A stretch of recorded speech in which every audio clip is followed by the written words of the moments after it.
अस्सलामु अलैकुम वरहमतुल्लाहि वबरकातुहू। बहुत दिनों बाद मैं ये वीडियो बना रहा हूँ और बहुत माजरत के पहले नहीं बना पाया वीडियो, कुछ वजूहात की बिना पे थोड़ा मसरूफियत थी। और मुझे ऐसा लगता है कि बहुत सारे जो हमारे साथ लोग कनेक्टेड हैं शायद वो बहुत ज़्यादा इंटरेस्टेड भी नहीं है, तो ज़्यादा व्यूअरशिप नहीं आती है, कमेंट नहीं आते हैं। तो सच्ची बात यह मेरा चैनल मतलब मोनेटाइजेशन के लिए क्वालिफाइड है, लेकिन मैंने मोनेटाइजेशन नहीं किया है। तो मेरा जो बेसिक इंटरेस्ट है वो आप लोगों के साथ अपनी जर्नी शेयर करने में है। मेरा इंटरेस्ट यूट्यूब से पैसा कमाने में नहीं है। अल्हम्दुलिल्लाह, अल्लाह का करम है, मेरी ज़िंदगी बड़े सुकून के साथ जो है वो चल रही है। तो जब तक मोटिवेशन नहीं आता है अंदर से, बहुत सारा कंटेंट है जो लिस्ट आउट है और लेकिन अंदर से वो मतलब एफर्ट नहीं लगते, एफर्ट डालने का दिल नहीं करता कि जब लोग इतना ज़्यादा इंटरेस्टेड नहीं है तो शायद वो इस कंटेंट को नहीं चाहते हैं और मैं नेसेसरी उन लोगों तक क्या अपनी बात पहुंचाऊं जो मेरी बात सुनने में ज़्यादा इंटरेस्टेड नहीं है। तो इसलिए अंदर से मोटिवेशन नहीं आता है, ये एक मेन वजह है। खैर, आज का टॉपिक जो है वो लेकिन इंशाल्लाह मैं कोशिश जारी रखूंगा आप लोगों के साथ जो भी मेरा एक्सपीरियंस है, क्योंकि मेरा जो पर्पज़ है वो ये है कि जिन चीज़ों से मैं गुजर चुका हूँ वो जो चीज़ों को सीखने में मुझे बहुत टाइम लगा, मैं शायद मेरी जर्नी आप में से किसी के लिए बहुत फ़ायदेमंद रहे और आप लोगों को शायद उन मुश्किलात का सामना ना करना पड़े जिन मुश्किलात का सामना मैंने अपनी 20 साल 22 साल की जर्नी में किया है। ठीक है, तो खैर किस्सा मुख्तसर आगे बढ़ते हैं और मैं आपको बताऊं कि ये जो टॉपिक है आज का कि why I am losing in trading, या मुझे ट्रेडिंग में नुकसान क्यों हो रहा है, ये अल्हम्दुलिल्लाह मेरे अपने लिए नहीं है। ये एक ऐसा क्वेश्चन है जो बहुत सारे लोग पूछते हैं अपने आप से। आप में से ये सेबी का भी डेटा है, मैं एक वीडियो इस पे पहले भी बना चुका हूँ। आप में से बहुत सारे लोग ऐसे हैं जिनको पता है, शायद औरों को नहीं पता है उनकी सच्चाई, पर उन्हें अपनी सच्चाई पता है कि उनका जो प्रॉफिट लॉस है वो क्या है। ठीक है, तो आज इसी पे बात करेंगे इंशाल्लाह। और आगे बढ़ने से पहले अपना डिस्क्लेमर देख लेते हैं।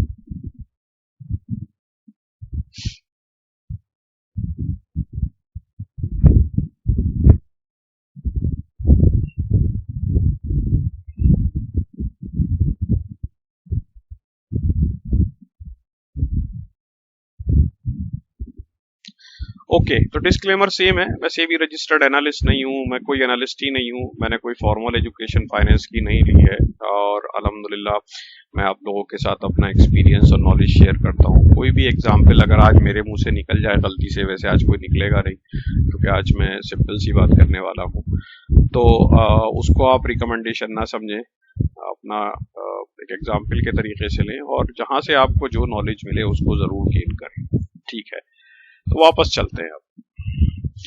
तो टॉपिक ये है कि भाई मैं लॉस में क्यों हूं, मैं का मतलब वो आदमी जो लॉस में है वो लॉस में क्यों है। देखो, अगर आप प्रॉफिट में हैं तो शायद आज की वीडियो आपके लिए नहीं है।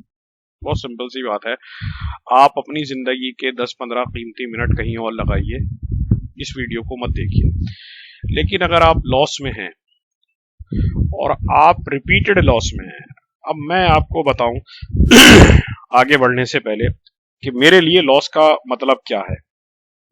देखो, मैं लॉस को ऐसे डिफाइन करता हूं कि अगर आपने at the end of financial year अपनी जो ट्रेड बुक है उसको अगर प्रॉफिट में क्लोज नहीं किया है तो फिर आप लॉस में। इसका मतलब क्या हुआ, कुछ महीने अच्छे होते हैं, कुछ महीने बुरे होते हैं, कुछ वीक अच्छे होते हैं, कुछ वीक बुरे होते हैं, लेकिन at the end of financial year आपको ये टारगेट करना चाहिए कि मैं इस प्रोफेशन में जब आया हूं, मैं जब इस प्रोफेशन से पैसा बना रहा हूं, तो मुझे लॉस में नहीं रहना है। मैं उठता हूं, मेहनत करता हूं, पैसा लगाता हूं, रिस्क लेता हूं, और उसके बाद फिर मैं साल के आखिर में लॉस में रहता हूं। तो मुझसे बड़ा बेवकूफ कौन? ठीक है, अब इसको हम, तो ये बड़ी बड़ी डेफिनेशन हो गई। अब इसको हम थोड़ा सा डिवाइड करते हैं। कैसे? आपको ये देखना है कि आप और मैं अपनी ट्रेडिंग की जो टाइम पीरियड है उसको डिवाइड करता हूं 4 से 6 हफ्ते। तो आपने अपनी पोजीशनल ट्रेडिंग जो ली है वो 4 से 6 हफ्ते की है। इसका मतलब क्या हुआ? इसका मतलब ये हुआ कि आपको हर 2 महीने पर या हर महीने के आखिर में अपना लॉस प्रॉफिट जो है वो देखना है। ठीक है, लॉस प्रॉफिट देखना है। मतलब जनवरी के आखिर में मेरा क्या था? चलो स्टार्ट करते हैं अप्रैल से। अप्रैल के आखिर में क्या था? मई के आखिर में क्या था? जून के आखिर में क्या था? जुलाई के आखिर में क्या था? अब हम इसको ब्रॉडर वे में देखते हैं कि अगर मैंने अप्रैल में लॉस किया तो मैंने अप्रैल में लॉस क्यों किया? ठीक है, 4, 6 मैंने ट्रेड लिए या 2 ट्रेड लिए मैंने, उसमें से क्या वो गलती मेरी थी या ट्रेड की थी? क्या वो गलती अगर मेरी थी तो क्या मैंने उसको जब जून में मई में या जून में ट्रेड लिए, क्या मैंने उसको रेक्टिफाई किया? क्या मैंने उसको खत्म किया या मैंने उसको खत्म नहीं किया? ठीक है, तो इस तरीके से आपको अप्रैल, मई, जून, जुलाई, अगस्त, सितंबर आपको एनालाइज करना है। अब मैं आपको बहुत क्विकली 3 या 4 ऐसी चीजें बताता हूं जो आपका रीजन है बेसिकली लॉस का। इसमें सबसे ऊपर जो है वो ये है कि आप भेड़ बकरियों की तरीके से हाके जाने में यकीन रखते हैं। मतलब क्या हुआ? हिंदुस्तान में ये ट्रेंड नहीं है, बट कुछ जगहों पर जहां पर भैंसे, गाय या बकरियां पाली जाती हैं, तो वहां पर एक कुत्ता होता है जो बेसिकली ट्रेन किया जाता है कि at the end of day, यानी कि आखिर में क्या कहना चाहिए, दिन के आखिर में वो भौंक भौंक के सारी गाय, भैंस, बकरी जो भी हैं उनको उनके बाड़े में ले आता है। इसका मतलब क्या हुआ? इसका मतलब ये हुआ कि वो जो भेड़ बकरियां हैं उनका अपना कोई दिमाग नहीं है। वो उस कुत्ते की डायरेक्शन पर चल रही है। तो अब आपको ये सोचना है, क्या आप जो हैं ट्रेडिंग की इस दुनिया में उन भेड़ों की तरीके से बिहेव कर रहे हैं? मतलब क्या हुआ? मतलब ये हुआ कि क्या आपकी कोई सोच अपनी है? क्या आपने कुछ सीखने की कोशिश करी है?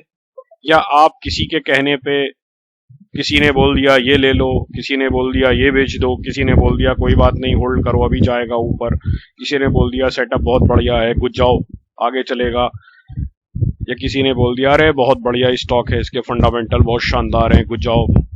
आप ये सब करके जो है वो ट्रेडिंग कर रहे हैं। अगर आप ऐसा कर रहे हैं तो आप में उन भेड़ बकरियों में कोई फर्क नहीं है, और ये सबसे पहला रीजन है आपके लॉस का। आप ट्रेडिंग छोड़ दो। लॉस करने से बेहतर है घर पे बैठो, उस पैसे से कुछ मत करो, उस पैसे को रखा रहने दो, ठीक है, या किसी और जगह लगाओ। दूसरी चीज, क्या आपने अगर किसी से कुछ सीखा है, मान लो कोई सेटअप आपने सीखा है ट्रेडिंग का, फॉर एग्जाम्पल 12-26 ही सीखा है आपने, 12-26 सीखा है, मान लो, मैं जरूरी नहीं कह रहा हूं कि आप सीखो, किसी से भी कुछ भी सीखा है आपने, तो क्या आपने उसको कंप्लीटली ओन किया है? क्या आप ये समझते हैं कि आज वो सेटअप आपका है? मैं आपको 4 सवाल दूंगा कि ये बताओ कि ये 12-26 यहाँ पे क्यों फेल हुआ, तो क्या आप उसका जवाब देने के लिए तैयार हैं? क्या आपके पास उसका जवाब है? अगर आपके पास उसका जवाब नहीं है तो आपने वो सीखा नहीं है। ट्रेडिंग की दुनिया में सीखने का मतलब सिर्फ ये नहीं कि आपने लर्न कर लिया कि हाँ भाई यहाँ पे एंट्री करनी है, यहाँ पे एग्जिट करना है। ट्रेडिंग की दुनिया में सीखने का मतलब है उसको कंप्लीटली ओन करना।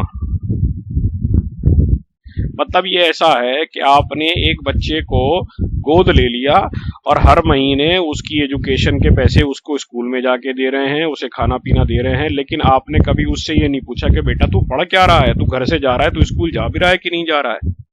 इसी तरीके से आपने एक ट्रेडिंग का सेटअप तो किसी ने आपको बताया, वो आपने सीख लिया, लेकिन आपने समझा नहीं। जब आपने समझा नहीं तो आपको ये पता ही नहीं कि आपने बीच बीच में जहां वो फेल हुआ तो वहां क्यों फेल हुआ, क्योंकि आपने उसकी प्रैक्टिस नहीं करी। समझे आप? दूसरा बड़ा रीजन ये है। तो भाई जैसे मैंने पहले बताया, अगर आप भेड़ों की तरीके से इस दुनिया में रहना चाहते हैं, ट्रेडिंग की दुनिया में, तो कोई फायदा नहीं है। इससे अच्छा जो लॉस आप कर रहे हैं किसी गरीब को दे दो तो ज्यादा बढ़िया है। दूसरी बात, अगर आप किसी सेटअप को ओन नहीं करते, मैं दोबारा बता दूं, मैं ये नहीं कह रहा हूं कि आप 1226 को ही ओन करें, किसी भी सेटअप को ओन करो जो आपकी समझ में आए। अगर आप उस सेटअप को ओन नहीं करते तो आप ट्रेडिंग नहीं कर पाएंगे। ओन करने का मतलब क्या है? आपको पूरी तरीके से समझना चाहिए कि ये सेटअप क्यों काम करता है, कैसे काम करता है, कहाँ फेल होता है, कहाँ पे सक्सेस का रेट ज्यादा रहता है, कहाँ पे सक्सेस का रेट कम रहता है। ठीक है, दूसरा रीजन। तीसरा बड़ा और आखिरी रीजन, ट्रेडिंग की दुनिया में पैसा लगाना सब कुछ नहीं है, सेटअप सीखना सब कुछ नहीं है। ट्रेडिंग की दुनिया में सबसे इंपॉर्टेंट है साइकोलॉजिकल ट्रेडिंग। इसका मतलब क्या हुआ? पैसे को कमाना और पैसे को गंवाना, ये एक रोबोटिक होना चाहिए। इसमें जज्बात का कोई रोल नहीं होना चाहिए। आपको, अगर मैं साफ साफ डायरेक्ट बोलूं कि इसका मतलब क्या है, तो इसका मतलब ये है कि आपको एक भागते हुए स्टॉक में ये नहीं सोचना चाहिए कि मैं अंबानी बन जाऊंगा, और गिरते हुए स्टॉक में ये नहीं सोचना चाहिए कि ये वापस जाएगा। अगर कोई स्टॉक गिर रहा है और आपका स्टॉप लॉस हिट हो गया है, आप स्टॉप लॉस बुक करो और टाटा बाय बाय। बस, इसके आगे कुछ नहीं। ऊपर आपने एक टारगेट बनाया, टारगेट हिट किया, वहां से या तो आपको ऊपर जाना है तो स्टॉप लॉस ट्रेल करना है, स्टॉप लॉस ट्रेल नहीं करना है तो अपना प्रॉफिट बुक करिए और बाहर निकल जाइए। अगर नीचे गिर रहा है, स्टॉप लॉस बुक करिए, टाटा बाय बाय। जो भी आपका स्टॉप लॉस था हिट हो गया, जो लॉस था अल्लाह ने आपको लिखा था वो आपका हो गया। ये तीन चीजें यकीन जानिए, मैं आपको बता रहा हूं, अगर आपने कर ली तो फिर आपको प्रॉफिटेबल होने से कोई नहीं रोक सकता। ठीक है भाई? और अगर कोई सीखने वाला है, सीखने में इंटरेस्टेड है, तो मेरे पास आई थिंक अब इस चैनल पे मोर देन 100 वीडियोस हैं और सारी की सारी कंटेंट वाली हैं। सब अलग अलग कंटेंट है, फंडामेंटल, टेक्निकल सब है। आप अलग अलग प्लेलिस्ट पे जाइए, सीखिए। कोई अगर क्वेश्चन है तो बताइए, इंशाल्लाह मैं जवाब दूंगा। और इसी के साथ इजाजत दीजिए भाई। अल्लाह हाफिज। दुआओं की दरखास्त।